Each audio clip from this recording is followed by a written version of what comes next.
coisas tão pequenas, nas coisas simples.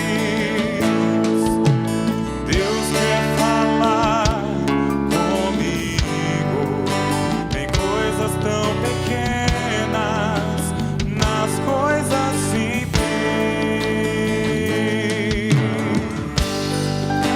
Eu quero ouvir tua voz.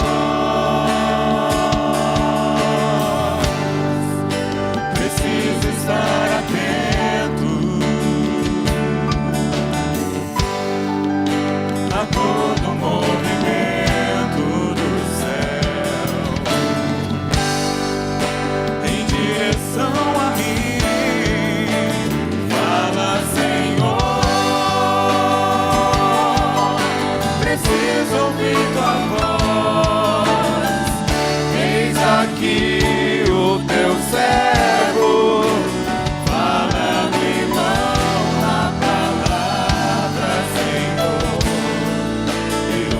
Coração. Fala, Senhor, toda a igreja. Fala, Senhor. Preciso, Senhor. Preciso ouvir tua voz. Eis aqui o teu servo. Fala-me não na palavra, Senhor, e no meu coração.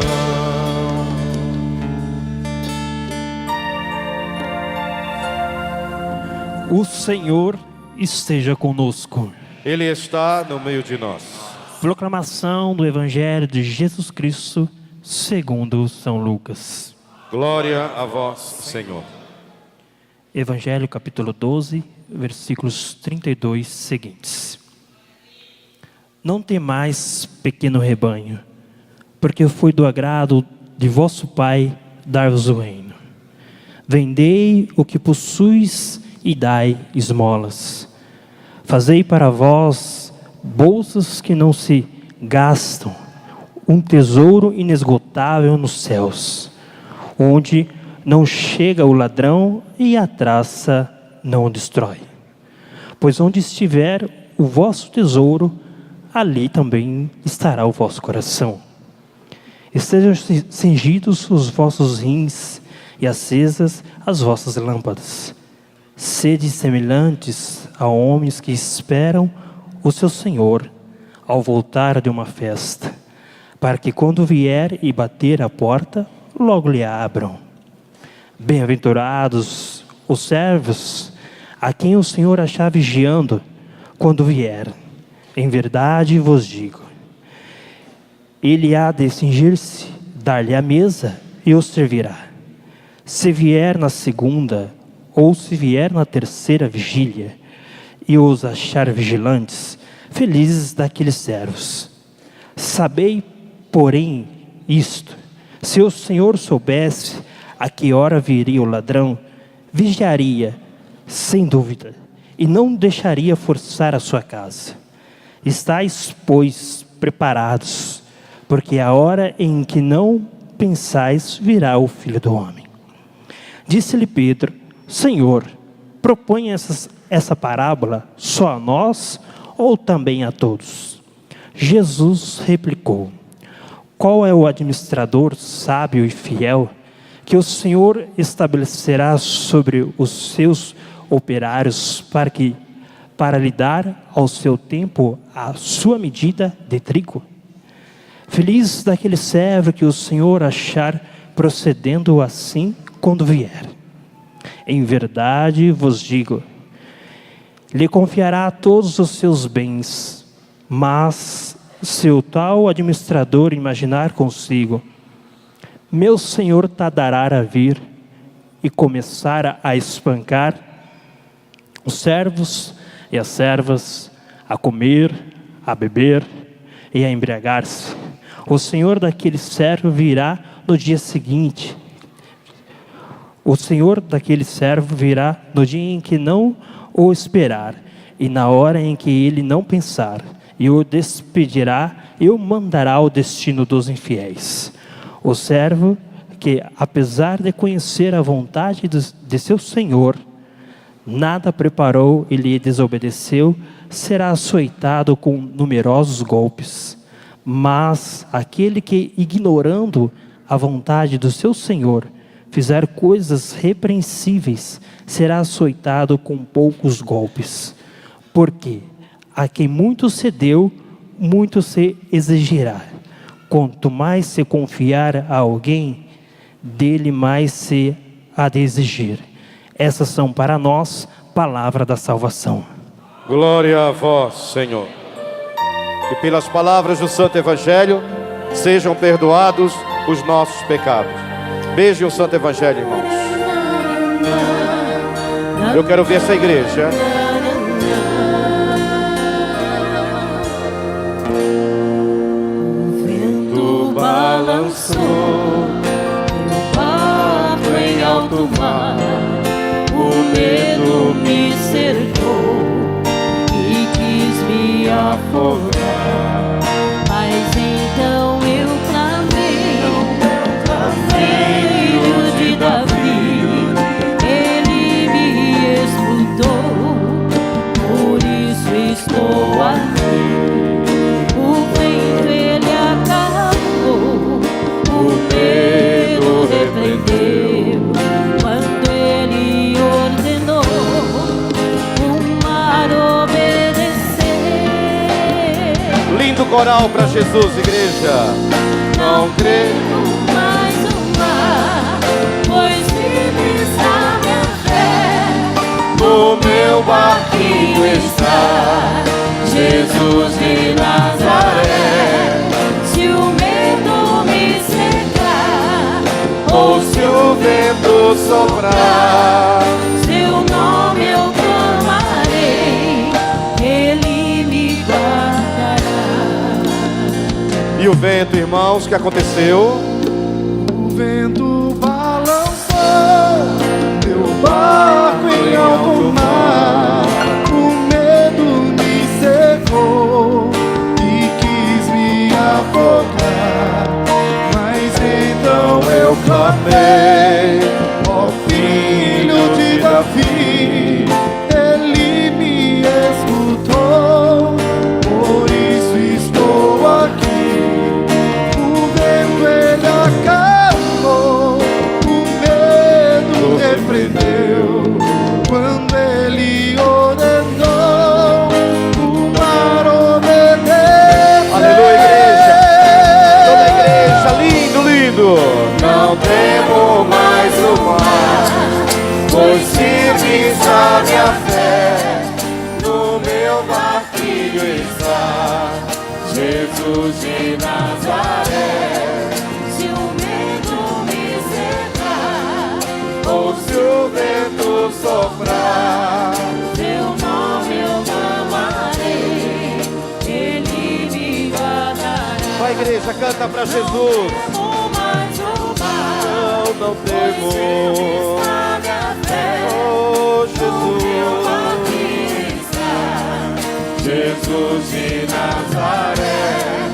Se o medo me cercar, Ou se o vento soprar, seu nome eu clamarei, ele me guardará. Aleluia, glória, glória, glória a Jesus. Sentados, amados, amadas.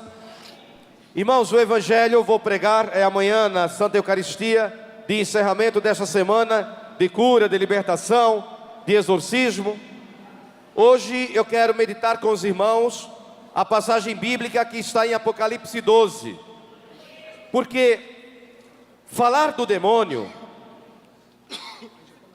falar do inimigo, falar de Satanás, nós temos que saber por que ele é inimigo. É como, por exemplo, eu pergunto, quem é Jesus para você?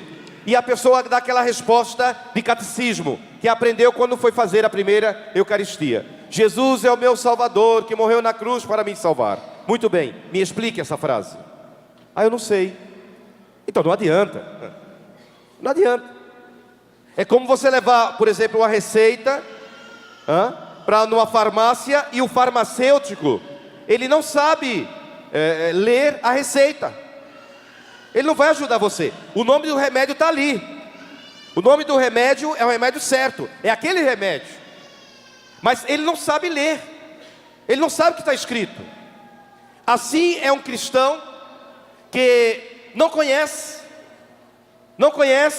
quem é verdadeiramente Jesus Cristo, Jesus de Nazaré. Irmãos, o demônio, olha, presta atenção, igreja. Demônio, diabo, Satanás, são adjetivos, são títulos que ele recebe. O nome dele é Lúcifer, esse é o nome dele. Este é o nome dele. A Bíblia diz que ele ele se chama Lúcifer. E a palavra Lúcifer significa aquele que tem luz. Olha que contraditório, não? O príncipe das trevas tem o nome de Lúcifer. Irmãos, Lúcifer, diz o livro de Isaías, ele era um querubim. Ele morava no céu. Ele foi criado por Deus. E existe uma hierarquia entre os anjos. Tem os arcanjos, os anjos, querubins, serafins, potestades, dominações, virtudes. São 9 coros angelicais. É como um exército. Vamos comparar assim, como um exército. Então existe o mais graduado, como existe também apenas o soldado, que é a primeira graduação. Então existe uma hierarquia no mundo angelical. Uma hierarquia. Lúcifer, ele era um anjo querubim. Ele era um querubim. E o querubim é o anjo de guerra. É o anjo que está preparado para a guerra. Tanto que o querubim tem nas mãos uma espada de fogo, uma espada flamejante. Quando Adão e Eva pecaram no paraíso e foram expulsos do paraíso, Deus colocou na porta do paraíso um querubim com uma espada de fogo. Então o querubim é o anjo de guerra, é o anjo de luta. Como o serafim é o anjo da adoração. Quem permanece aqui no altar na hora da adoração é o anjo serafim. O querubim fica lá fora nos protegendo. Satanás era um querubim, era um anjo guerreiro. Era um anjo guerreiro. E a Bíblia diz que houve uma grande batalha no céu. Por quê? Porque os anjos, eles foram dotados, irmãos, de liberdade, o chamado livre-arbítrio. Eu também tenho, você também tem. Por isso que Jesus disse: se vocês querem me seguir, tomem a cruz e sigam-me. É a liberdade que o Senhor nos dá. A liberdade. O Senhor Deus, Ele criou os anjos antes de criar a humanidade. Ele criou os anjos, o mundo angelical, para servir a Ele, para adorar a Ele, a Deus no céu. Lúcifer, o que ele fez? O que ele quis? Ele quis usurpar, roubar o trono de Deus. Que loucura, irmãos. Ele quis ser Deus. Ele quis ser adorado como Deus. E a Bíblia diz em Apocalipse 12 que 1/3 parte dos anjos seguiram a Lúcifer nesta rebelião no céu. Não sabemos quantos anjos há, mas imagine que existem 300 anjos. Vamos fazer uma continha agora, irmãos. Nós não sabemos com exatidão quantos anjos, mas suponhamos um exemplo, 300 anjos.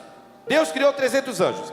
Irmãos, isso é uma suposição, não é um número exato não, porque ninguém sabe. Só Deus sabe quantos anjos Ele criou. O que é 1/3 parte? Vamos dividir os anjos em 3 partes: 100, 100, 100. Nesta rebelião de Lúcifer, querendo ser adorado como Deus e se negando a adorar a Deus, a Bíblia diz que 1/3 parte, ou seja, quantos anjos? 1/3 parte? 100 anjos. Um grupo dividido em 3, 100, 100, 100. A terceira parte se rebelou e seguiu a Lúcifer nesta rebelião contra Deus. 100 anjos seguiram a ele nessa loucura. Quantos ficaram fiéis a Deus? 200, 2/3. Houve uma grande batalha do céu. Miguel, o arcanjo Miguel, que é o príncipe do exército de Deus, como está em Daniel 10. Miguel é o príncipe dos anjos do Senhor. É ele que conduz o exército do Senhor. E a Bíblia diz que houve essa peleja, essa luta. E não houve mais lugar para Lúcifer no céu. ele perdeu a batalha, ele perdeu a peleja, juntamente com seus anjos. Quando eles perderam a peleja, a Bíblia diz que eles foram expulsos do céu. Quando Lúcifer foi expulso do céu, ele perdeu a luz, ele perdeu a santidade, ele perdeu a glória do Senhor. E aqueles anjos que seguiram a ele se tornaram demônios. Foi a partir daí que eles se tornaram demônios. Eram anjos rebelados, rebeldes, que se tornaram demônios. Reverendo, e onde, para onde? Onde está? Onde está Lúcifer? Onde ele aparece? O Senhor Deus, o Senhor Jesus, ele nos ensina em Lucas, no capítulo 10, ele ensina o seguinte, irmãos. Olha bem, irmãos, a Bíblia nos ensina que os discípulos voltaram, os 70 voltaram, possuídos de alegria, dizendo a Jesus o seguinte, os 70 discípulos: Senhor, os demônios se nos submetem pelo teu nome. E Jesus disse, em Lucas 10, 18: Eu vi Satanás caindo do céu como um relâmpago, como um raio. Porque Jesus é Deus. Jesus, ele viu toda a batalha, irmãos, toda a peleja de Miguel com os anjos fiéis, pelejando contra Lúcifer e os anjos rebeldes. Jesus, ele é Deus, ele é eterno, ele é Senhor, ele estava na glória, ele contemplou aquela batalha. E ele viu quando Lúcifer perdeu a batalha, e ele mesmo diz em Lucas 10, 18: Eu vi Satanás caindo do céu como um raio, e junto dele todos aqueles anjos que seguiram a ele nessa loucura contra Deus. E Jesus diz que viu eles caindo do céu sobre a terra. Eles se tornaram anjos destronados. O que significa isso? Eles perderam o trono. Olha que loucura, irmãos. Olha o que eles perderam. Eles perderam a santidade de Deus. Eles perderam o céu. Eles perderam a glória. Eles perderam a luz. Eles perderam o trono que Deus deu a eles. E eles vieram para onde? Para a terra. Jesus diz, Lucas capítulo 10, versículo 18, e Jesus diz: Eu vi Satanás caindo do céu como um raio. E ele veio para a terra, irmãos. Ele com os anjos rebeldes que se tornaram demônios. Quando eles perderam o céu, eles perderam a luz. Por isso que os demônios se escondem nas trevas. Por isso que o demônio não suporta quem vive na luz. Por isso que o cristão tem que ser de Cristo. Você tem que aceitar a Cristo Jesus como Senhor e Salvador da sua vida, e seguir em novidade de vida, seguindo como uma nova criatura em Cristo, vivendo na luz. Passou o que era velho, eis que tudo se fez novo, diz a Bíblia. Cristão tem que viver na luz. O Senhor Jesus, ele diz: Eu sou a luz do mundo, quem me segue não andará nas trevas, mas terá a luz da vida. Quanto mais você se aproxima de Jesus, mais iluminado você se torna. E quanto mais luz você tem, mais o demônio não se aproxima de você. Por quê? Ele não suporta a luz de Deus, a glória do Senhor que está refletida em você, meu amado, minha amada. Cristão não pode viver nas trevas. As trevas é lugar de demônio. As trevas é lugar do maligno, não de cristão. Quando você se afasta de Jesus, quando você se afasta da palavra, quando você se afasta do altar, você vai perdendo a luz do Senhor, e o inimigo vai se aproximando. O Senhor Jesus, ele diz claramente em João, no capítulo 10, versículo 10, que o diabo, que é o lobo, o ladrão, o lobo, ele vem para matar, roubar e destruir. São as três obras de Satanás, irmãos: matar, roubar e destruir. Reverendo, ele pode tirar a minha vida? Não, ele não pode. Ele não tem autoridade de tirar a sua vida, mas ele pode levar você à morte. Quando ele fica falando no seu ouvido, que a sua vida não tem sentido, que você não vai conseguir a bênção, que você não vai prosperar, que você não vai vencer, que você é um derrotado, que você nasceu para sofrer, que Deus não ama você, que você é um coitado, você é um derrotado. Isso tudo, irmãos, é rugido do lobo infernal. Ele veio para matar, roubar e destruir. Ele quer convencer você. Ele é o pai da mentira. João 8,44, Jesus diz que o diabo é o pai da mentira.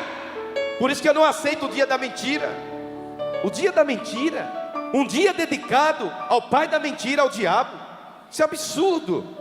Cristãos se envolver com isso, absurdo, absurdo.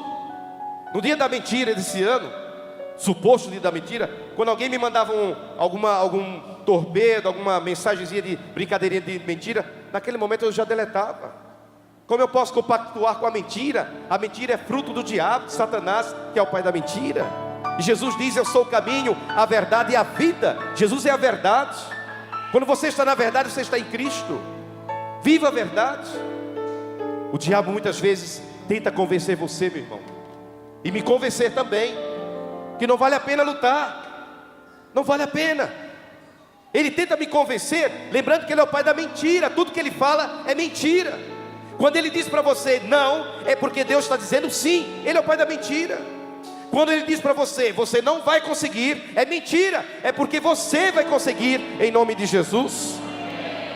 Agora, se você prefere dar ouvidos ao pai da mentira, a dar ouvidos ao príncipe da paz, ao caminho, a verdade e a vida, a ele que é o leão de Judá, a rosa de Saron, lírio do vale, Jesus de Nazaré, aí não posso fazer nada, não posso fazer nada. Seja de Cristo. Quem está em Cristo é uma nova criatura. Reverendo, ele está no mundo, sim. O diabo está no mundo. Ele é o príncipe do mundo, desse mundo pagão, deste mundo ateu, deste mundo violento.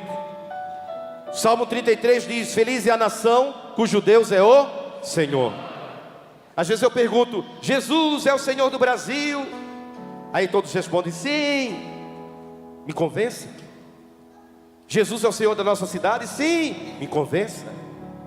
Se Jesus é o Senhor do Brasil, se Jesus é o Senhor da nossa cidade, por que tanta violência?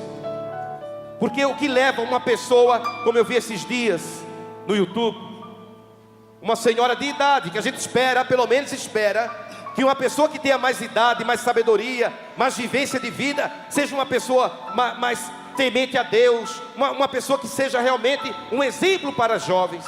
Aquela senhorinha batendo no cachorro violentamente. Vocês viram isso? Coisa triste. Como Jesus é o Senhor do Brasil?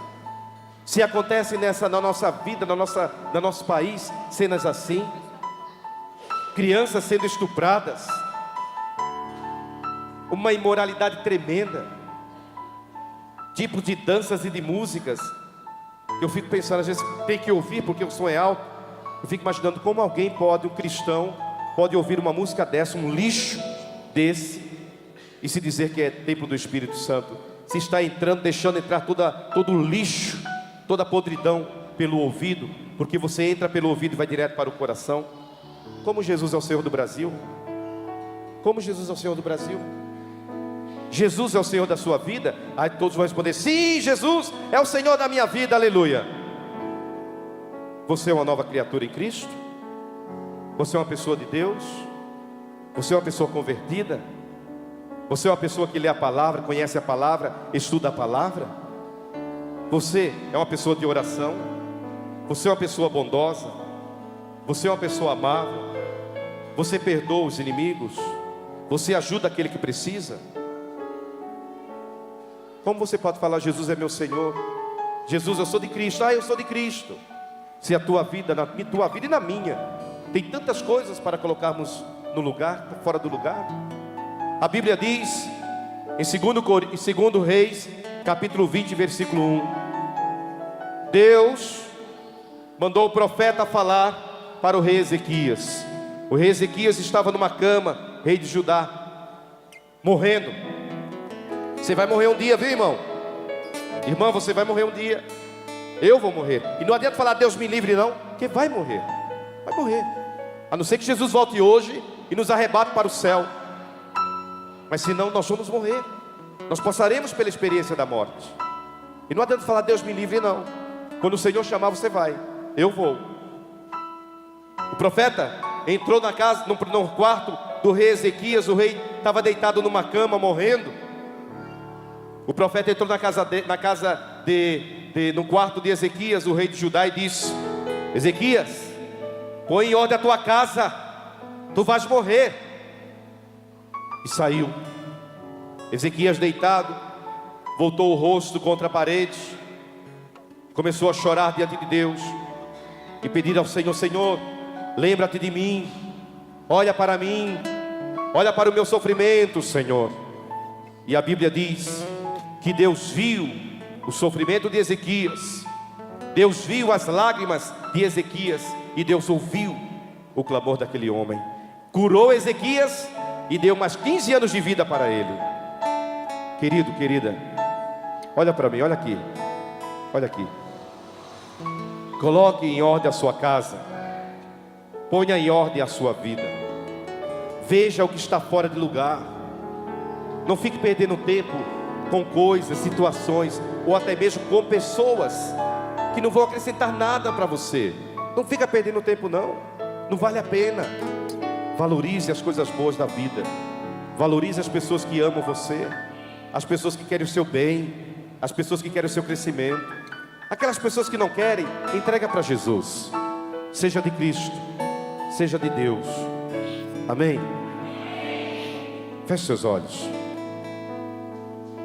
Feche seus olhos. Feche seus olhos.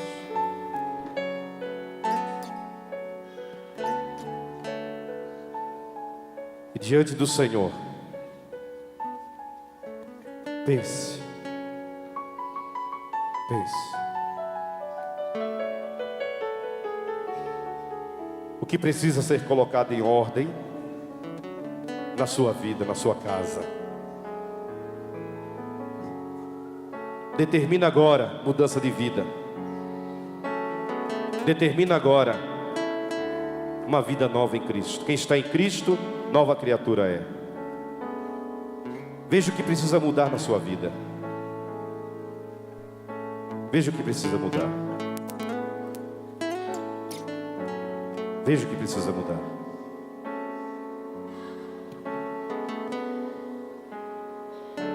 Na sua vida espiritual.